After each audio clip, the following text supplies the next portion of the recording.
गजपति जिला सदर महकुमा पारला खेमुंडी स्थित ओडिया भंडारी साही छकरे 41तम गजलक्ष्मी पूजा अनुष्ठित हो जाइछि।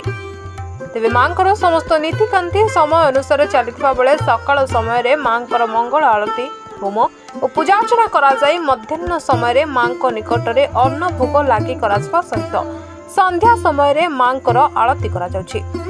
तेबे संध्या आरती दर्शन करबा पई एवं मांक आशीष नेबा पई बहु दूर दूरांतर भक्त मानकर समागम होतबा बेले कार्तिक मासर प्रथम गुरुवार रे मांक निकट रे चूड़ी सिंदूर प्रदान करा जिबा सहित महिला माने मांक सम्मुख रे दीप देई मांक चूड़ी नेउतबा देखिबा को मिलथला।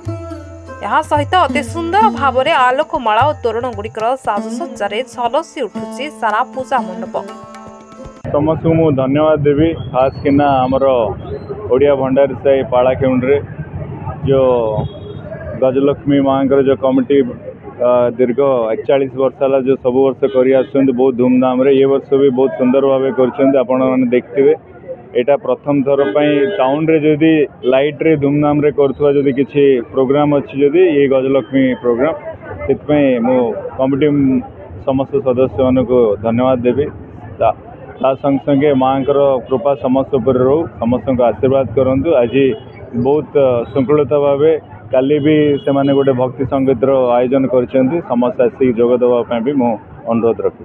41तम ओडिया भंडारी साहिर गजलक्ष्मी पूजा अवसर में मोर पारला सहर समस्त गुरुजन भाई भौणी मौसा माउसी बुद्धिजीवी समस्त को मोर भूमिष्ठ प्रणाम ज्ञापन करछि। कहबी बहु आडंबर 41 वर्ष है महा आडंबर पालन करा जाउछि। देखंतु तितली समय जो बात्या आसला सेटा कोरोना टाइम रे बहुत निराडंबर हेले भी एठी बहुत भल पूजा करा जाए। मु एतिकी कहबी समग्र पारलावासी को समस्ते आसंतु माँकर आशीर्वाद लाभ करंतु। आपण मैंने देखिथिबे जेतेबेले हमर आरती हेतिला समस्ते पारला खेमुंडर सबु अनुकोणरू माँ माने आसी एठी आरती देखिबा सहित दीप जो 11,116 दीपर जो आयोजन करा जेतिला सेथिरे भी दीप प्रज्वलन करथिले माँ माने। आसंता काली सुदूर भुवनेश्वर गोटे कंठशिल्पी प्रसिद्ध कंठशिल्पी आसछन्ती तांको द्वारा गोटे बहुत बढ़िया भक्ति संगीत आयोजन भी करा जिवो। समस्ते आसंतु भक्ति संगीत को गजपति विवेकानंद बेहरा रिपोर्ट हिरांचल लाइव। तेरे एभली किसी गुरुत्वपूर्ण खबर देखा चाहती आम चैनल को लाइक सब्सक्राइब और शेयर करें।